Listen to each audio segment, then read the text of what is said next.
دوائر بحال شي بلدان اخرين اسيويه ولا امريكيه ديال الاعصار ديال بزاف ديال المسائل، ولكن عندنا مشاكل ديال الفيضانات، عندنا مشاكل ديال الجفاف، عندنا مشاكل ديال الحرائق، عندنا مشاكل ديال البروبليم بالخير اي جون باس. دونك هذه كاتاستروف ناتوريل اون بو با لي يعني نحيدوهم من هذا، ولكن خاصنا نكونوا ريزيليون باش يكونوا هذه كاتاستروف ناتوريل، على الاقل نكونوا عندنا استعداد لمواجهه هذه الكاتاستروفات. ولهذا هذا اليوم اليوم مهم جدا، على الاقل دابا نعرضوا فيه اشنو هما الوسائل اللي حنا في المغرب كنتبعوها يعني تتبع هذه المخاطر هذه وكذلك الحمايه منها. اليوم غيكون عروض ومناقشه، يعني غيكونوا مثلا 3 عروض، واحد خاص بالحرائق والغابات، كذلك عرض ديال وكاله الحوض المائي لأم ربيع حول مخاطر الفيضانات، عرض ديال البروتيكسيون سيفيل، وغتكون مناقشه كذلك ديال واحد العرض اللي غتكون في مركز التنميه اللي تنسير على حساب يعني شنو المعمول في هذه المسائل هذه وشنو الميثودولوجي اللي كدار في هذا الشيء ديال حفظ المخاطر الطبيعيه. انا اليوم ما بغيتش انا هو اللي نهضر، بغيت نسمعوا اكثر ونناقشوا اكثر مع الساده رؤساء الجامعات والمجتمع المدني والمؤسسات الخارجيه، كل واحد مستفيد من هذه المشاكل هذه. بغينا اليوم يكون حوار على شنو هو الطرق الامثل باش نكونوا بلو ريزيليون يعني نكونوا عرفتش نقولها بالعربي، يعني يكون عندنا واحد المناعه شويه فاش كتكون هذه الظواهر هذه، ما نكونوش فيلنيرابل يعني لواحد الدرجه اللي توقع عليك حاجه صغيره كنبانيكيو وكنقول فيها. دونك هذا عمل مشترك ديال المصالح. كتعرفوا بلا كاين لو بلون اورسيك اللي العملات وبزاف ديال المصالح كنكتب عليه كذلك، غتكون مناسبه مع الساده رئيس الشؤون الداخليه اللي هذا الشيء تيروليف من لي كومبيتونس ديالو باش ينسق ان شاء الله مع جميع المصالح اللي حاضره معنا في الشيء على اساس تبادل المعلومات، باش يكون عندنا واحد مخطط استعجالي في حاله الكوارث، نوطامون الكوارث اللي كتحضر بزاف اللي هي اغلبيتها كتكون ديال مخاطر الفيضانات وكذلك الحرائق ديال الغابات. دونك سون بلي طاردي غادي نعطي الكلمه للسي شهبوني رئيس مركز التنميه للتنسيق هذا الخصوص. شكرا. تفضل سي شهبوني. شكرا سي العامل السيد الكاتب العام سيد رئيس مجلس الاكاديميه، الساده رؤساء المصالح، اخواني في المجتمع المدني، الصحافه. هذا الموضوع اللي السيد العامل طرح معكم انه موضوع تيهمنا الاقليم بالاساس، لانه كيف تعرفوا شهدت البلاد جميع عده كوارث طبيعيه في السنوات الاخيره، وكوارث اللي اودت بارواح المواطنين ودمرت عده منشات، طرق، قناطر، دور، وكل مره تحتاج الى ميزانيه ضخمه لاصلاح ما تم تدميره، اموال نحن بحاجه اليها لاستثمارها في التعليم والصحه والسكن. مثال فيضان النوفمبر في 2014 في الاقاليم الجنوبيه على سبيل المثال ابانت مع الاسف هذه الكوارث ابانت على عده اختلالات، حيث تبين ان المصالح المسؤوله عن حمايه المواطنين والبنيات في مواجهه المخاطر لم تكن مهيئه بما فيه الكفايه حتى تتجنب هذه المسائل. المغرب عنده عده برامج وعده صناديق، يعني ماشي اللي مخصصه في بلدنا، لو فون دو كالاميتي ناتوريل، لو فون سبيسيال بور لا بروموسيون اي لو سوتيان دو لا بروتيكسيون سيفيل، لو فون ناسيونال فورستي الى اخره. ولكن اللي مطروح هو يعني واش كينسيق لنا مثلا شي كارثه كتجي في تراب معين، وحنا بزاف المقاربات قطاعيه، لذلك تيلح كل المسؤولين تيلحوا على ضروره التنسيق على ذلك تحليل المعطيات. على كاين واحد الفصل 40 في الدستور اللي تيأكد على ضروره تضامن الجميع امام الكوارث الطبيعيه، وبالتالي هنا دور الجماعات، دور المجتمع المدني، دور يعني كاين فصل في الدستور فصل 40 تيقول تضامن الجميع، يعني بالتالي باش التضامن خصهم يكونوا مهيئين مكونين عندهم وسائل. بالتالي هادشي كله اللي مطروح، وكاين اجماع دولي على ضروره بذل المزيد. يعني المشكل كيف السيد العامل تيعانيو منه بدرجات مختلفه الجميع، ولكن كاين بذل جميع المجهودات اكبر باش الارواح ديال الناس يعني الا جات كارثه، لانه كيف قال اللي تيكون واحد شي كارثه طبيعيه خص توفر لها 3 اشهر، خص العامل المناخي يعني فيضان ولا حرائق ولا، ولكن تتكون الهشاشه والاكسبوزيسيون يعني هي، وبالتالي خص مثلا الناس اللي ساكنين في الجلوات، الناس اللي ساكنين تحت الشعبات الى اخره، خص هذا الشيء يكون يعني تيمكن يعني تجنبوا عده هذا وتاخذ الاجراءات قبل. كاينه مؤاخذه ثانيه على المصالح، وهذا تقرير ديال الجدو ديال سميتها مجلس الدير، تقرير اللي تيقول ان التدخلات كلها يعني هذا تقرير نقدي لاداره الكوارث كاين رسمي تيقول بان اغلبيه التدخلات تكون بعديه ماشي قبليه، وبالتالي ما تنتجنبوش، ما كاينيش دي سيمولاسيون يعني تنديروا برامج وتعتبر ان المغرب ديال الطوفان عده مخططات، ولكن ما كاينش تقييم، ما كاينش تبادل المعلومات، ما كاينش لأن المخاطر خص كل المصالح تكون نديرو فيها هنا. الان هذا الموضوع اليوم كاين داكشي واقعي غيكون عرض ديال الوقايه المدنيه وعرض ديال المياه والغابات علاش تيتدار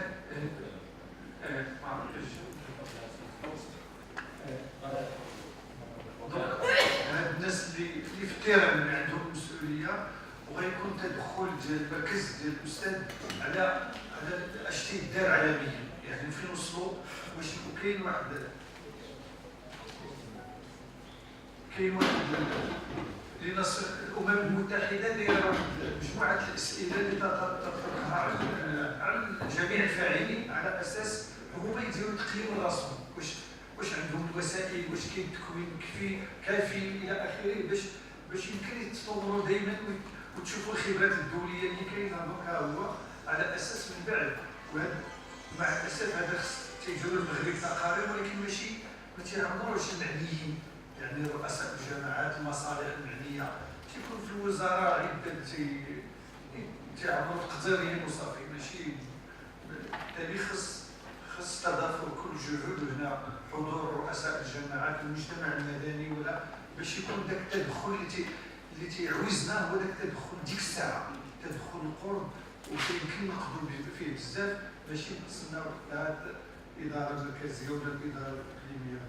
باختصار شديد هذا هو اللي بغيت نقول، وهذا موضوع دولي الان حاد والجميع انا قلت لك الجميع خدام فيه والجميع تيعاني منه، والمغرب داير مجهود كبير، ولكن عندنا خصاص بشهاده المسؤولين، ماشي كل شيء تيكون عندنا خصاص، ولكن يمكن تدار تعاوننا على هذه اللقاءات. وشكرا.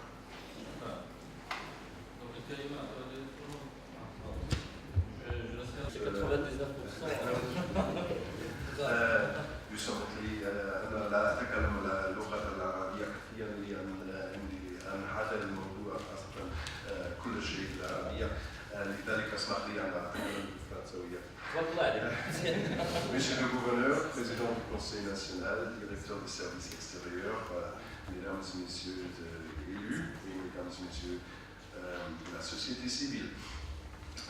Comme présenté, je suis le directeur de la Fondation Friedrich Naumann pour la liberté, la plus ancienne fondation étrangère au Maroc, presque 50 ans, et nous travaillons bien ensemble avec nos amis de CDRT, et c'est pour ça que je vous remercie de M. Chebounet de nous inviter ici, M. le gouverneur de nous avoir ici. Juste un petit mot concernant le changement où j'ai dû penser quand on est ici.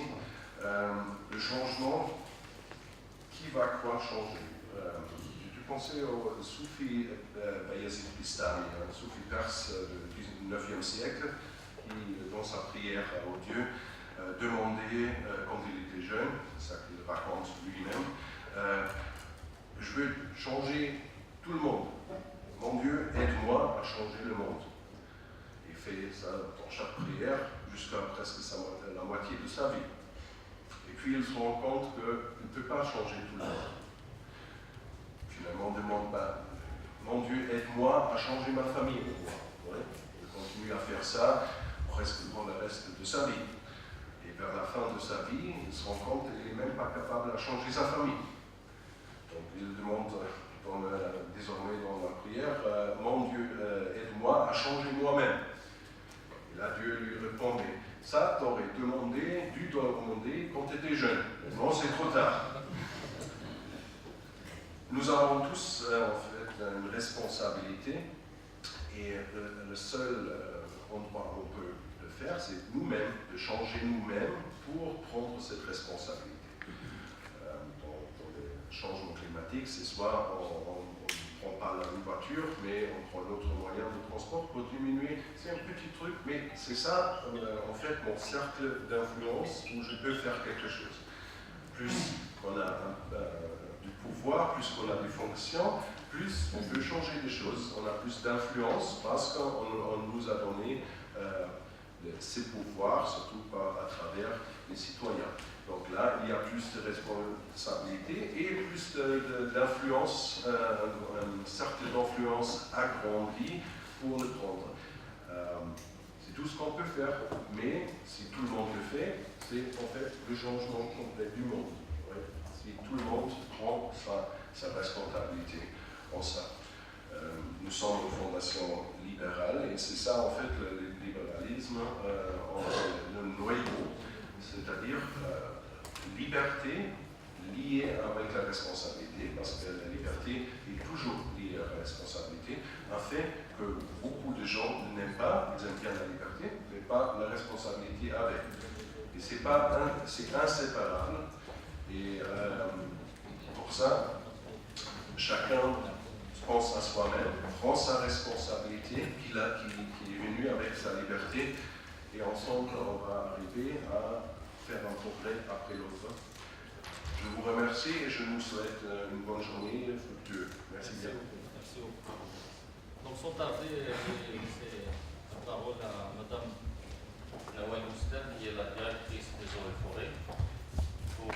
في هذه المحطة لأن الموضوع أصبح موضوع الساعة الذي يهتم به الدول قاطبة، الذي أصبح اليوم ناتج عن مشكل حقيقي وهو مشكل عدم التوازن فيما يخص الطبيعة، أدى إلى كوارث وأدى إلى اختلالات ما بين ما هو منطقي وما بين المسائل الناتجة عن عدم اهتمام الإنسان، أقول الإنسان، بالطبيعة.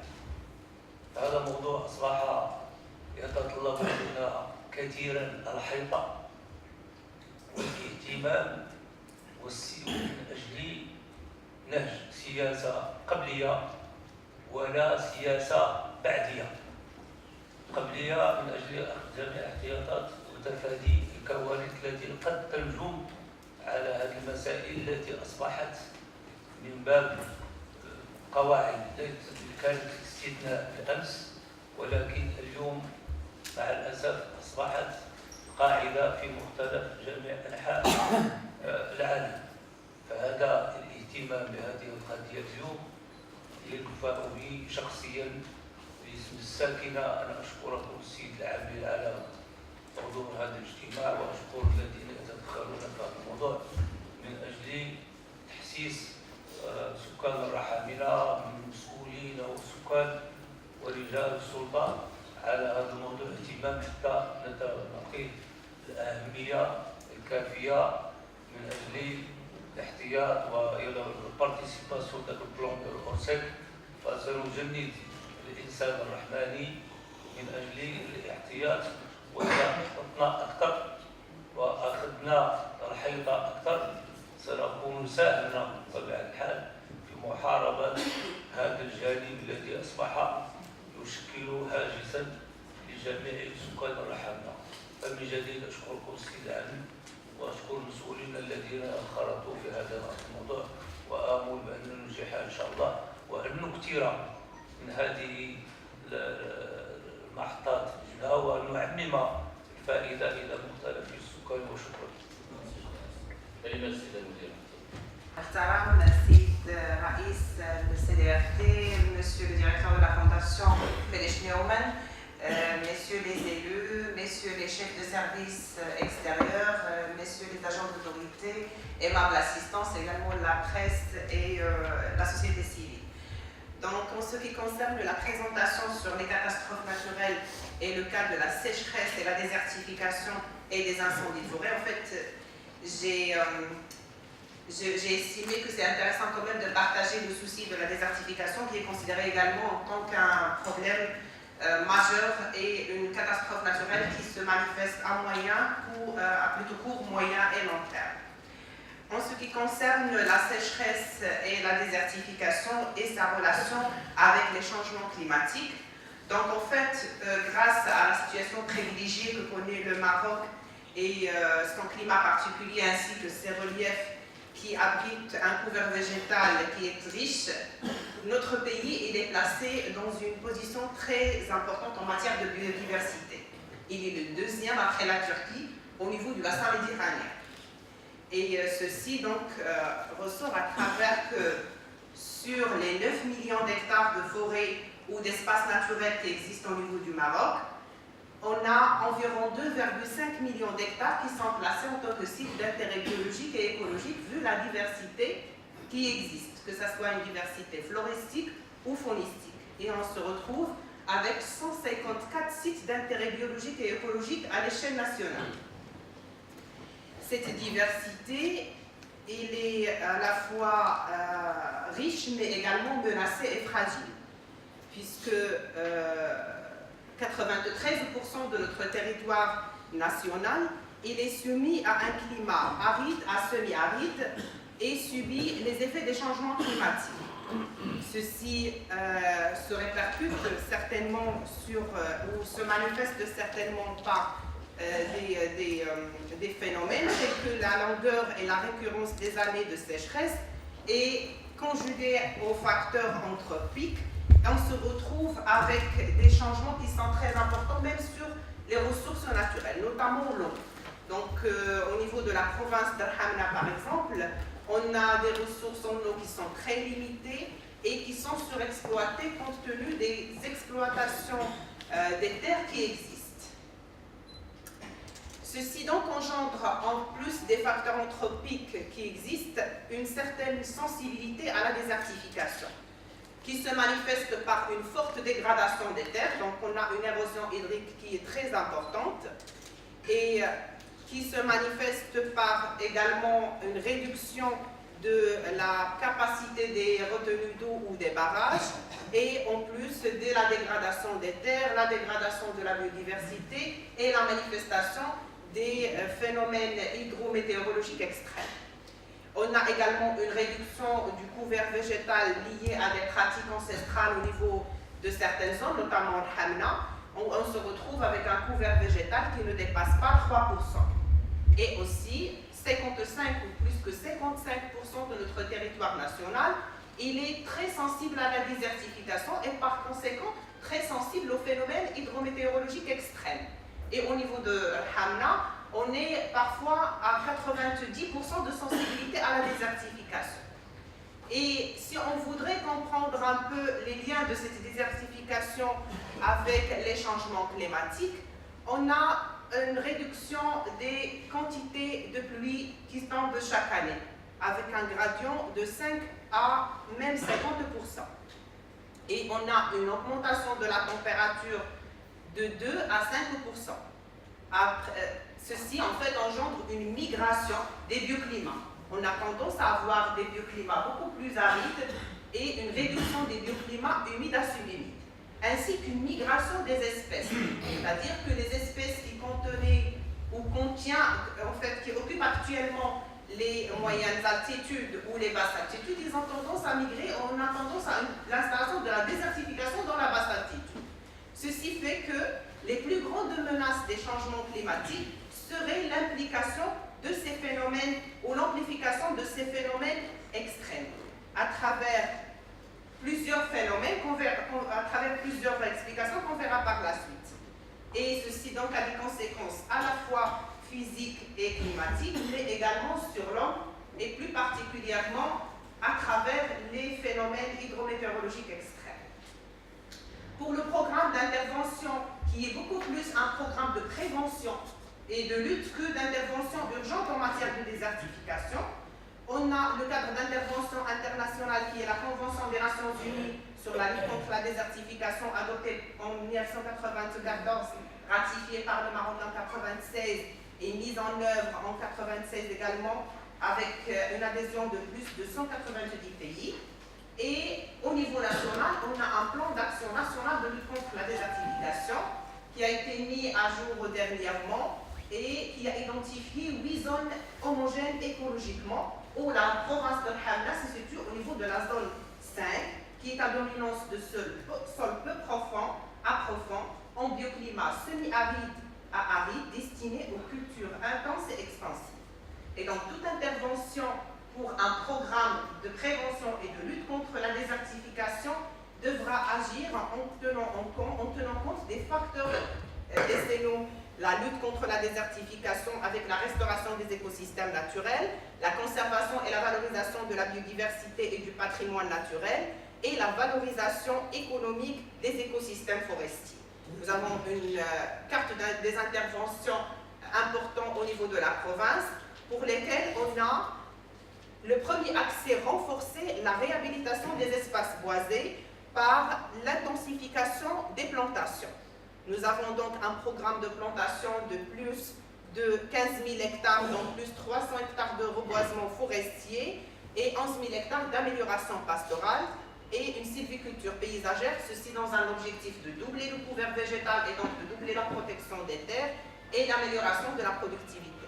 Nous avons un programme pour appuyer également la création des bandes vertes et de promotion de la plantation dans le privé, et ceci dans un objectif de promouvoir la protection des espaces boisés dans les villes et dans les agglomérations, et même dans les écoles et les établissements publics. Nous avons la lutte contre l'érosion hydrique, et principalement en amont du barrage de Messira, pour la protection des terres agricoles et également pour l'augmentation de l'espérance de vie de barrage de Messira. Ceci, c'est des exemples d'interventions de reboisement et de plantation au niveau de la province d'Al-Hamna. Donc ici, c'est la correction mécanique en amont de barrage de Messira.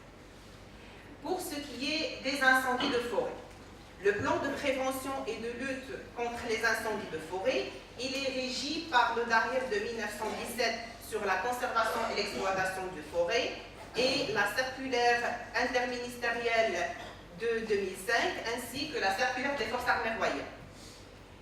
Au niveau de bilan sur 10 ans, la province d'Al-Hamna, depuis 2011, n'a pas connu d'incendie de forêt. Et ceci ne veut pas dire que le risque zéro existe, le risque zéro n'existe pas. Donc on a toujours un programme ou un ordre d'opération pour intervenir en cas d'incendie qui est organisé en 6 phases. On a une phase de préparation, de positionnement, d'alerte, de lutte, d'extinction et une post-campagne après l'extinction. Pour la phase de préparation, il y a une phase de préparation en interne qui commence par la mise en place de l'ensemble des aménagements anti-feu, notamment les points d'eau, les tranchées par feu, les pistes, la sylviculture préventive et l'aménagement des postes de surveillance. On a la veille et la surveillance par la mise en place d'un réseau de guetteurs d'incendie, une cartographie des zones à risque, ainsi que des périmètres à grande sensibilité aux incendies. Il y a l'interdiction de toutes les activités qui font usage du feu en période estivale, notamment les ruchers et la carbonisation. Il y a l'équipement de ces entités de prépositionnement par le matériel et la formation du personnel, ainsi que le équipement de moyens de communication. En plus des opérations de signalétique routière et des réunions de coordination avec les partenaires. Avec les partenaires, il y a également un programme de signalisation qui se fait principalement par le ministère de l'Équipement et l'OSR. Donc ici, on a une carte des infrastructures dont on dispose au niveau de la province, avec un réseau de pistes forestières de circulation au sein des sites qui sont à risque et les postes vigie installés pour la surveillance et les tranchées par feu pour limiter la circulation de l'incendie en cas de déclenchement. Ici, c'est les pistes forestières. Et ici, c'est une carte des périmètres forestiers à grand risque à l'échelle de la province et le matériel d'équipement. La deuxième phase, c'est le prépositionnement. Nous avons un système de prépositionnement des quêteurs d'incendie au niveau principalement des axes routiers qui sont très sensibles au déclenchement des risques d'incendie. Et on passe à une phase d'alerte. Cette phase d'alerte qui constitue une procédure opérationnelle qui, après le déclenchement de l'incendie ou l'alerte du déclenchement de l'incendie, le PC central, le PC régional, il se déclenche par le directeur provincial des eaux et forêts, qui coordonne avec le PC provincial dirigé par monsieur le gouverneur et informe le PC central pour être en prépositionnement en cas de propagation de l'incendie. En cas de propagation de l'incendie, on peut passer au deuxième niveau où on peut faire appel aux avions canadaires des forces armées royales et également aux forces auxiliaires. Et en cas de grands incendies, on passe au troisième et quatrième niveau où il y a une grande mobilisation de point de vue forces armées royales, mais également on peut avoir ou faire appel à la coopération internationale. Pour le poste de commandement du site, qui est présidé par monsieur le gouverneur, nous avons 3 sections. Une section des opérations, une section de planification et une section de logistique. Dans la section des opérations, il y a la protection civile, il y a les forces armées royales et il y a la gendarmerie royale avec les forces auxiliaires. Dans la section logistique, il est dirigé par la province. Et la section de planification, il est dirigé par les eaux et forêts, qui doit en fait mettre à la disposition des partenaires qui contribuent à la lutte tous les moyens de planification et de prise de décision, notamment la cartographie, le plan de circulation au niveau des sites, le matériel qui existe sur place, etc. Il y a une possibilité de mobilisation de l'aviation en cas où on passe au deuxième niveau d'incendie, qui passe par 4 étapes. Après l'alerte initiale et l'appréciation de risque, on alerte les partenaires concernés pour la confirmation de la mobilisation, et ce compte tenu de la nature du périmètre, de la vitesse des vents, de la composition du site en matière végétale, etc. Il y a une phase de lutte qui s'opère sur le terrain avec un chef d'extinction, ou ce qu'on appelle l'en-feu. Il y a une phase de lutte qui s'opère dans un premier temps par les agents des eaux et forêts et en appui avec la population locale en attendant l'arrivée des autres acteurs. Il y a une phase d'extinction. Cette phase d'extinction, donc, qui fait en fait après l'état des lieux des forêts et le débriefing après extinction finale, pour qu'il y ait un système de veille et de protection pour éviter un deuxième déclenchement. Et puis enfin, on passe à une post-campagne qui est la synthèse des données, l'identification des scénarios possibles ou des besoins possibles, l'identification des scénarios possibles de lutte et également les enseignements que l'on peut tirer des éventuels déclenchements de feu. Donc voilà, je vous remercie pour votre attention.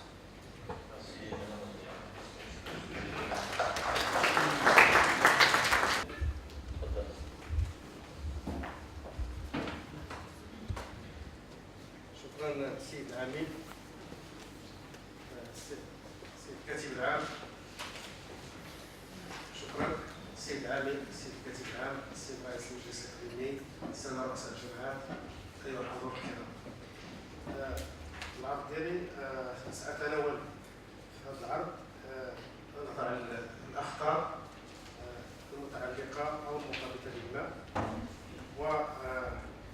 وسأتناول النقط الآتية.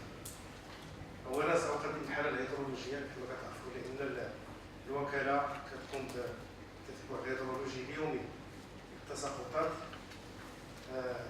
وكذا الواردات، لذلك غادي نعطي واحد النظرة على الحالة الهيدرولوجية ديال هذا الموسم الهيدرولوجي. ثم سأمر إلى الموارد المائية الصحية والجوفية، ثم مفهوم الخطر الطبيعي لازم نكرر الخطر الطبيعي، ثم النقاط المهدده والخيارات، وكذلك اشغال المنجزه او البرامج المنجزه في الاطار هذا الانجاز، ثم بعض التوصيات.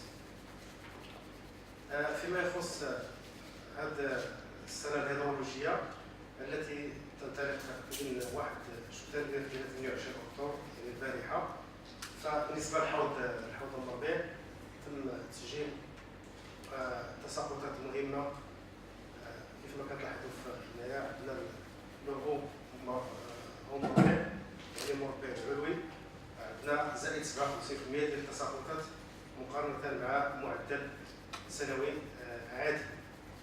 أم ربيع الوسط الأوسط زائد 45%. واد العبيد حوض واد العبيد 34%. نخدر التساوت 58%. وأم ربيع السفلى 61%. يعني كتبين من خلال هذه المعطيات أن العام إن شاء الله ممطر، وغادي نتمنوا باش يكون إن شاء الله باش تكون سنة جيدة. فيما يخص الواردات فكذلك تم تسجيل واردات مهمة بالنسبة لجميع السدود. جميع السدود مثلا بالويدان تم تسجيل 84 مليون متر مكعب خلال هذه المدة هذه، يعني فتنا المعدل ديال هذا الشهرين. مولاي حسن الأول 38%، مولاي يوسف 44%، محمد الحنصاري 86%، وكذلك المسيرة 85%. يعني كيتبين من خلال هذه المعطيات كذلك أن الواردات في هذا الشهرين مزيانة إلى كل العام غادي تكون سنة يعني جيدة من الناحية الهيدرولوجية. فيما يخص إقليم الحملة يعني كاينين جوج محطات في يعني بوشان اللي كتوجد في إقليم الحملة اللي تم التسجيل فيها 113 ملم خلال هذه الشهرين هذه، مع العلم أن المعدل ديال هاد الشهرين خلال السنوات الفارطة يعني هو 27.9، يعني كاين واحد التساقطات اللي استثنائية في المنطقة هذه. وكذلك أن السنة نفس الفترة من السنة الفارطة كانت 0 ملم. بالنسبة للمسيرة كذلك اللي كيتواجد محاذاة يعني التقريب تسجيل 64 ملم. هذا كيعني بأن كذلك بأن تساقطات مهمة في المنطقة ديال إقليم الحملة. بالنسبة يعني لي زيفينمون اللي عاشوا الإقليم هذه السنة، فكان تم تسجيل في 12 شتنبر 2018 واحد التساقط يعني ديال 170 ملم، اللي عطى واحد الصليب ديال 70 متر مكعب في الثانية. هذا في هذيك الساعة كانت الأراضي يعني كانش لها فلتراسيون، وكان ذاك السيلان قريب، وبالتالي ما عطاش واحد الصليب كبير وما عطاش واحد الأخطار اللي شفناها من بعد. بحال في 28 شهر 9 2018 تم تسجيل 26 ملم، هذا في المحطة ديال بوشان، مع العلم أنه كانت كيتعلق الأمر بالرادات اللي كيكونوا مركزين في مناطق محدودة ل 20 ملم هذه في المحطة، ولكن في العالية كانت رادة جد مهمة اللي عطاتنا واحد الصليب ديال 200 متر كيف في الثانية، 200 متر مكعب في الثانية، هو اللي خلق المشاكل ديال الفيضانات ولي ديغا اوكازيونيل. وهنا كيتبين هنا اللي يعني الهيدروغرام يعني كيف يعني الصليب على حسب يعني الوقت اللي كان فيها، يعني من 8 الليل حتى 7 ديال الصباح، يعني الصليب وصل 200 وبدا كيرجع. عموما كنشوفوا إقليم الحملة يعني من ناحية الأمطار أن سميتو يعني من خلال الخريطة ديال التساقطات أن الإقليم كيتواجد في واحد المنطقة اللي تقريبا المعدل السنوي ديال التساقطات خلال يعني مدة القياسات اللي فايتة 30 سنة تقريبا 257 ملم كمعدل في السنة.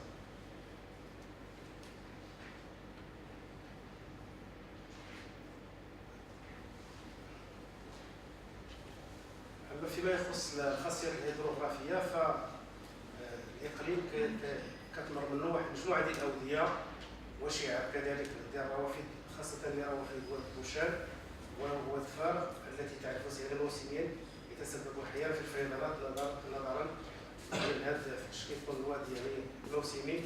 غالبا السكان كينساو بان تيجي واحد الصديق وتكون واحد الاكتيفيتي واحد الانشطه بالقرب ديال هذا الاشكال اللي كيساهم في الفيضانات. ويشكل كذلك وضع الربيع الذي يعرف جريا دائما الحدود الشماليه للداخل. اهم الاوديه كاين واد سيدي علي، واد العرصه، واد خليفه، واد بوشا. هذه الاوديه هذا كنعطيو لنا الصديق الاقصى ديال الامورات. كنشوفوا مثلا 100 سنه اللي هي كنعتمدوا عليها في الحياه والحياه ان كلها يعني هذا الصديق كله مهم. 68 متر مكعب في الثانيات، 120 37 132 متر مكعب في الثانيه. يعني هذه الارقام اللي كبيره وتيمكن يعني ما كانش المجرى يعني متسع انه تيمكن تشكل الفيضانات في الجوانب ديال الاوديه. كذلك هناك بعض السدود اللي يتم الانجاز ديالها في الاقليم واللي كتساهم في حد من الفيضانات الشتاء الماء. كيتعلق الامر ب 7 و 17 رصد اللي الحجم الاجمالي ديالها 5.5 مليون متر مكعب.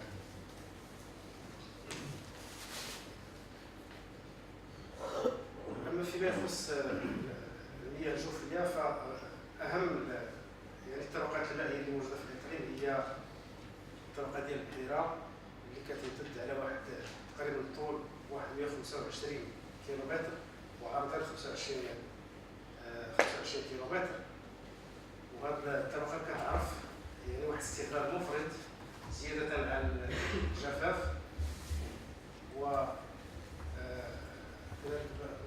نضوء بعض العيون وتراجع بشكل عام لمستوى المياه بها. يعني هذا كيعطينا انا كنشوفوا المستوى ديال المستوى كيفاش غادي كينقص تقريبا نقص 30 متر تقريبا، وكيبقى المرة كيوصل فيها حتى 50 متر باش نعطي المستوى ديالنا في هذه الطبقه المائيه. هذا ناتج عن الاستغلال المفرط وعلى الجفاف. الموازنه ديال هذه الطبقه هذه عموما تقريبا داكشي اللي كيتستغل ان كنفوتوا القدره ديالها 43 مليون متر مكعب في السنه. يعني كاين ديفيسيت 43 مليون طن. دونك حنا كنشوفوا كيفاش هذا العجز التطور ديالو لو كوميل ديال العجز كيفاش فين غادي. وهذا خاص يجب اتخاذ خطوات للحد من هذا النزيف. دابا غادي نمر الاشكاليه ديال الخطر الطبيعي. فالخطر الطبيعي كيف ما كيتعرف هو يعني حاله الظاهره الطبيعيه، حده الظاهره الطبيعيه كتضربها في الحساسيه. يعني هذا سي تنقول الا كان واحد نول صدر راه ما كاينش خطر. الحاله حده الظاهره الطبيعيه تكون عشوائيه، سياريه ما كنعرفوهاش. مثلا التساقطات الرعديه كنعرفوا راه غادي تكون واحد الرعد هذا، ولكن ما كنعرفوش بالضبط وفوقاش غادي تجي. وهذا تيقدر يكون مثلا كتكتبوا في هذا في لا ميتيو 3 جور اون سيمان 15 جور. ولكن بحال دابا فاش كتكون واحد المشروع معين ولا البناء ولا هذا فصعيب باش نتنبهوا واحد النهار غادي تجي ديك كتكون دراسه. ولكن بطبيعه الحال خاص دراسه تكون واحد الوقت باش نعرفوا هذا. دونك تكون سيارياتوار الحده. والحساسيه هي فعل ديال تدخل الانسان. فاش كنجيو نبنيو وحده الواد مثلا، ولا كنمشيو شي قنطره نبنيوها، ولا نبنيو مدرسه في البلاصه اللي هذا، ولا تحت واحد الجبل اللي فيه لي بولمون ديال هذا. دونك الانسان هو اللي كيدخل في هذه الحساسيه. اللي تيقدر الحساسيه كيقدر تكون فلاحه، تقدر بناء السكان، تقدر يكون مزينات، تقدر يكونوا يعني انفراستركتور يعني. وحده الظاهره الطبيعيه بطبيعه الحال الظاهره الطبيعيه تقدر تكون تسونامي، تقدر تكون فيضان، زلزال، رياح قويه الى اخره. دونك الجفاف هذا هو ظاهره طبيعيه اللي كتشكل خطر. فهذا الخطر الطبيعي كيعطينا واحد الخسائر اللي تيكون هذا كيعطينا واحد الخسائر بشريه وماديه. هذه الخسائر البشريه والماديه تتعطي واحد الانعكاسات سلبيه على السكان، تكون نفسيه واجتماعيه وتكون ماليه. حتى واحد الانعكاس على الاداره وعلى الاداره. وهذا الشيء كله كيعطي واحد الانعكاس سلبي على التنميه وعلى البرامج اللي كتكون مصدرها الدوله في التنميه ديال البلاد. كذلك الخطر الطبيعي تيمكن يشكل اخطار اخرى.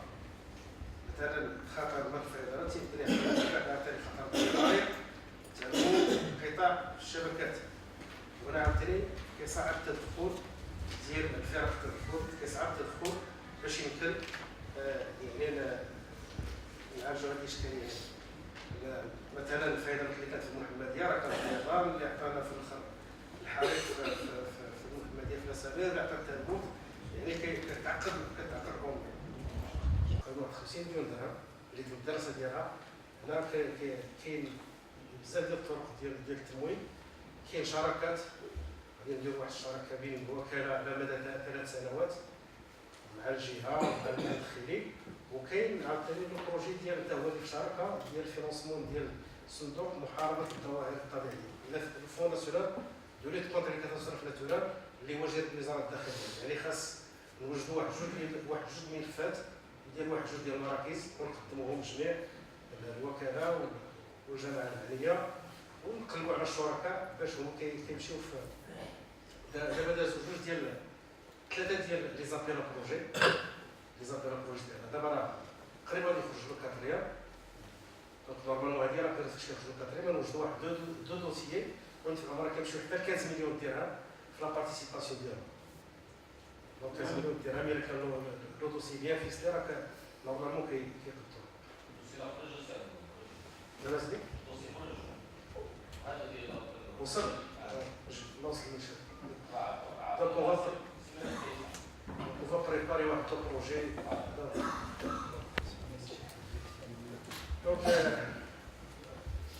دونك انجاز مشاريع التغذيه الصناعيه للفرشه المائيه وتجميع مياه الامطار، يعني كذلك هادو عندهم دبل رول، كاين الجفاف اذا كان الجفاف وكاين الفيضانات. دونك هذا كذلك اذا كان الامكان ممكن يتم انجاز هذه الاشغال هذو تما راه كيساهموا في الحمايه من الفيضانات. انجاز اطلس الفيضانات ومخطط الحمايه وادماجها مع خرائط الشبكات، يعني الطرق والتجمعات السكنيه ومناطق العمران، هذا باش يسهل التدخل باش كنعرفوا حتى نهضروا في الرسم. هذا انجاز اطلس الفيضانات ومخطط الحمايه جا بهم القانون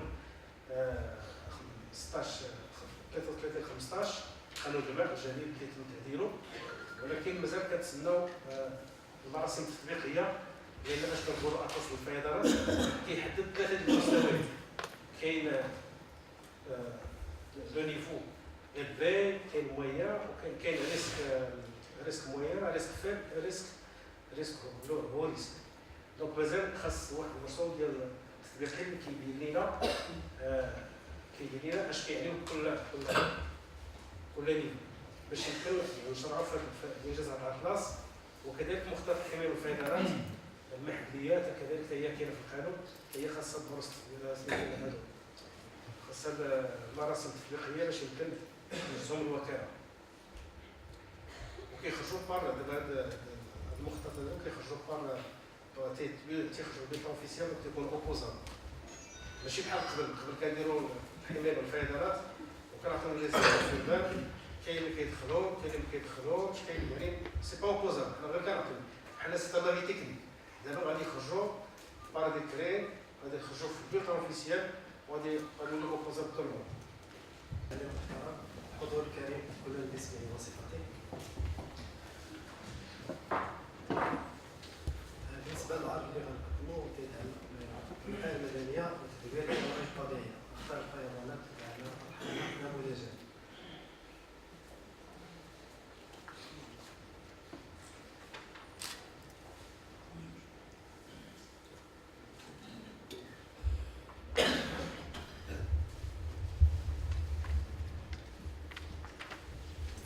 النقطة الأولى اللي غنطرحو ليها تعريف الفيضانات. أولا مرحلة قبل الفيضانات، مخطط تنظيم عملية الإغاثة في حالة الكوارث، التفادي والتدارك. ثانيا مرحلة الإعداد، تحيين المعطيات المتعلقة بالفيضانات. ثالثا أثناء الفيضانات التدخلات والإنقاذ. رابعا تقييم الأضرار. بالنسبة لتعريف الفيضانات، هي ظاهرة من الظواهر الطبيعية التي تحدث نتيجة زيادة منسوب المياه في الأنهار، العلاقة بين سرعة جريان المياه من المنبع إلى المجمع، وبين كمية الفيضان علاقة طردية، حيث إنه كلما زادت سرعة جريان المياه لما زادت كمية الفيضانات صحيح. بالنسبة للتنبؤ بالفيضانات يمكن لخبراء الأرصاد الجوية التنبؤ بالفيضانات وذلك من خلال الأقمار الاصطناعية التي ترسل صورا للأنهار مع قياس مدى عمق ومنسوب المياه. بهذه الطريقة يتمكن خبراء الطقس من توقع الأنهار التي من المحتمل أن يحدث فيها الفيضان. يعتبر خطر الفيضان إحدى الاستراتيجيات الكبرى التي أولى من قريب أهمية بالغة في السنوات الأخيرة بعد كارثة أوريكا 1995 وتزاوزه سنة 2000 وجدوى بركان سنة 2008 ومنخفض الغرب سنة 2009-2010.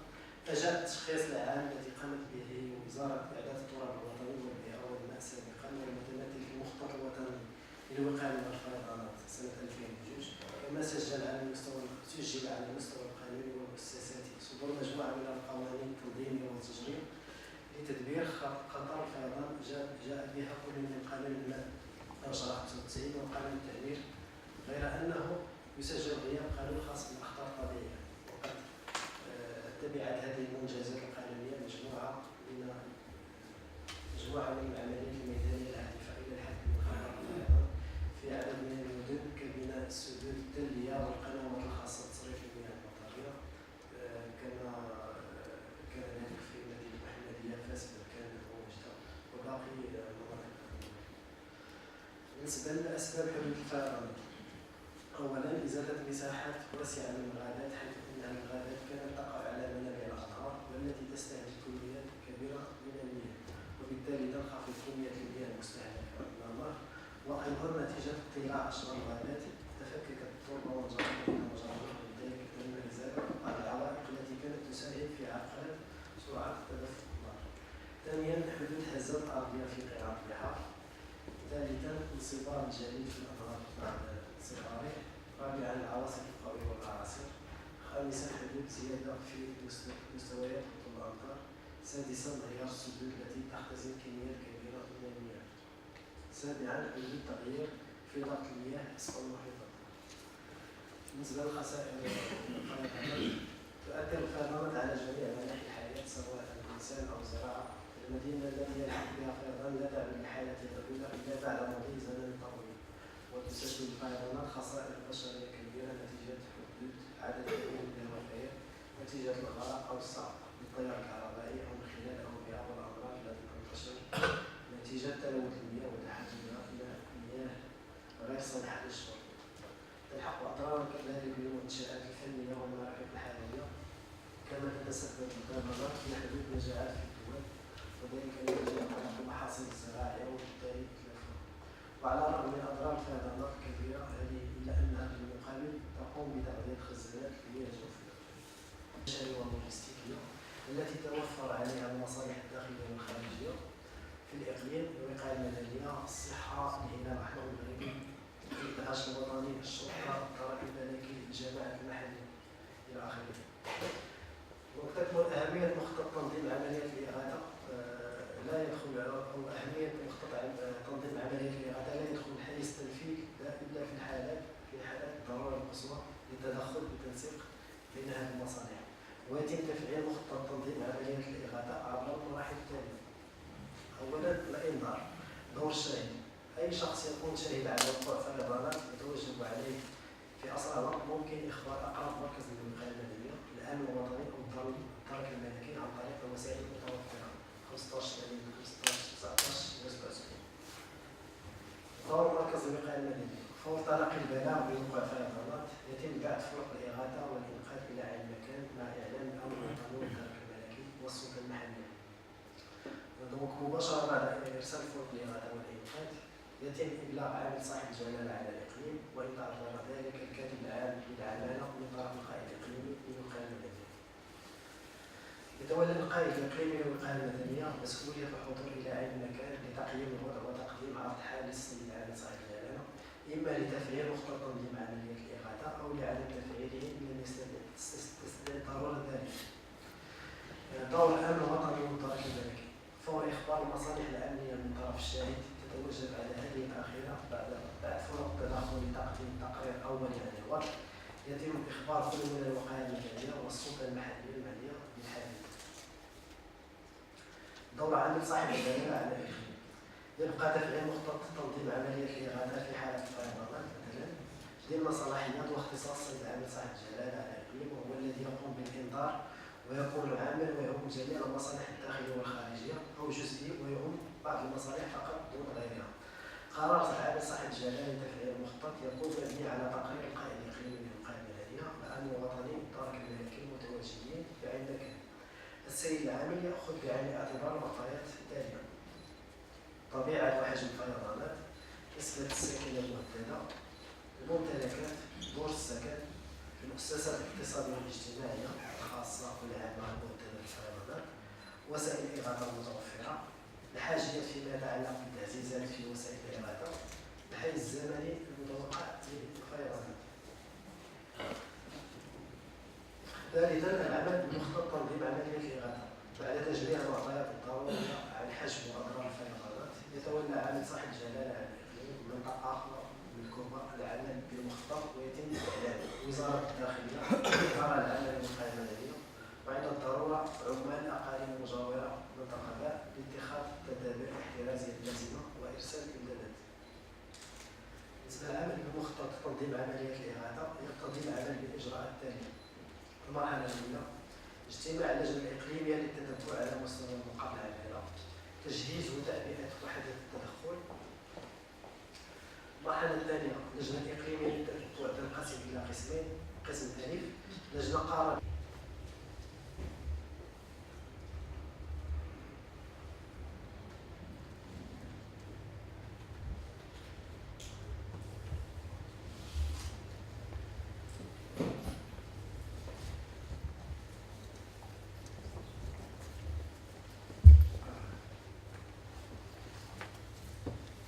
pour ce programme technique.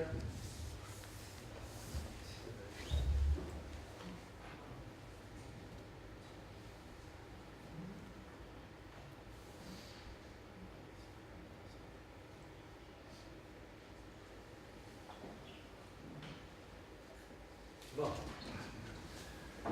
Monsieur le gouverneur, honorable assistant, c'est un honneur pour moi et un plaisir d'être parmi vous pour parler d'un sujet d'actualité qui constitue une préoccupation majeure. Savoir c'est de la gestion des risques des catastrophes naturelles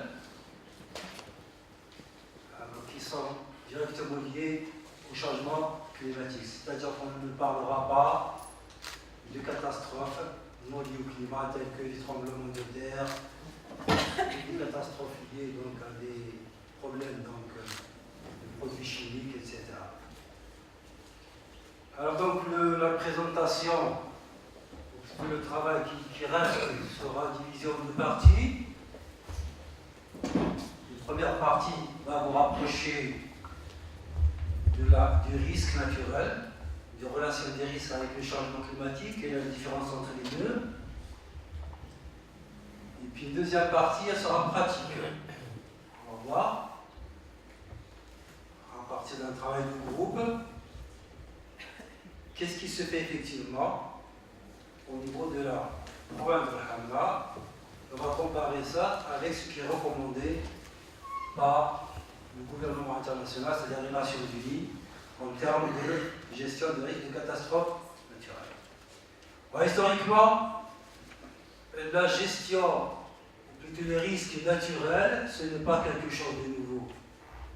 Ce n'est pas quelque chose de nouveau, c'est très ancien. On peut déjà tirer à partir de l'heure de Jacob Peter, qu'on appelle la chute d'Icare, la chute Icarus en latin. Icare, vous l'avez sur votre droite, c'est le fils de Dédale. Dédale, que vous voyez donc sur son gauche. Alors Dédale, ça veut dire ingénieux. Il était ingénieur chez le roi Minos en Grèce. Alors je ne vais pas, l'histoire est très impressionnante, énorme, on ne va pas raconter les détails. Alors ils étaient tous les deux emprisonnés par le roi dans un labyrinthe. Labyrinthe qui d'ailleurs était construit par Dédale lui-même. Donc c'est un labyrinthe qu'il connaissait, donc le seul moyen de se libérer, Ce n'était pas la mer, ce n'était pas possible. Vous le savez très bien, ce n'était pas la terre non plus. Donc le seul moyen, c'était de fuir par à partir aérienne. Étant un ingénieur, donc il a réfléchi, donc il a construit des ailes et qu'il a collé à partir avec de la cire. Alors le papa, il a dit à son fils de ne pas trop s'approcher du soleil et de ne pas aller dans l'eau non plus pour éviter donc la vulnérabilité de la cire, pour éviter que la cire ne fende. Alors Icare n'a pas écouté son père, il était pris par l'enthousiasme du vol, il s'est approché tellement près du soleil. Alors la cire a été fondue bien évidemment, et donc Icare, il a chuté dans la mer, qui aujourd'hui porte son nom, la mer Icarienne, ou la mer Égée, près de l'île de Crète. Alors, plusieurs enseignements peuvent être tirés de cette classe. D'abord, il y a l'élément soleil. C'est un élément fondamental. Deuxième élément, c'est l'atmosphère, un échange du soleil. Troisième élément, c'est le marin qui absorbe la quantité des chaleurs. Troisième élément. Quatrième élément, la vulnérabilité. Troisième élément, le fils qui n'a pas écouté son papa, c'est-à-dire le temps de gouvernement. Voilà donc, les problèmes liés à la nature, ils étaient déjà très connus bien longtemps. Alors de nos jours, la problématique, elle continue. Alors, on commence donc à parler beaucoup plus, depuis l'accord de Paris, tout le monde, pour la première fois, il a levé la main, et ils ont dit que le problème est majeur, et qu'on ne peut le résoudre que si on travaillait ensemble. Résultat donc, l'accord de Paris, il a été adopté bien avant la période qui a été consacrée, c'est-à-dire bien avant 2020. Il a été adopté avant la COP même de Marrakech COP22. Il a été alors décidé de créer ce qu'on appelle un cadre de transparence renforcée. De quoi s'agit-il? C'est-à-dire qu'il faut s'assurer que tout le monde travaille, et que tout le monde va lutter contre le changement climatique, parce que la problématique elle est globale, elle n'est pas locale. Donc il faut bâtir un cadre de transparence pour s'assurer effectivement de ça. Ce cadre de transparence, c'est d'aider le gouvernement à effectivement mesurer l'effet du changement climatique, mesurer l'effet des risques. Ça, c'est le premier point. Le deuxième point, aider le gouvernement à faire des rapports. Comment faire des rapports? Troisième phénomène, c'est les mouvements de terrain, les glissements de terrain, les éboulis, etc. Alors, je prends l'exemple de l'inondation, ça a été largement dit tout à l'heure. Alors, pour avoir une idée justement, les pertes nous coûtent donc, en termes de résidentiel, vous avez la valeur ici, c'est 1,8 milliard de dirhams, pratiquement 2 milliards, rien que pour les destructions dans des résidentiels. Et ensuite, donc l'industriel, 400 millions de dirhams, le commercial, le routier, les véhicules, le chemin de fer, le ACF, les mosquées à l'échelle nationale, et puis la santé et l'électricité. Voilà. Et 4 milliards au total. Voilà le coût des inondations que le Maroc gère chaque année. 4 milliards 300 millions de dirhams chaque année, rien que pour les inondations. Alors, la question la plus importante qu'il faut se poser, quels sont les efforts que nous devrions faire pour minimiser la vulnérabilité dont j'ai parlé, pour minimiser l'exposition et ne conserver qu'une partie des risques.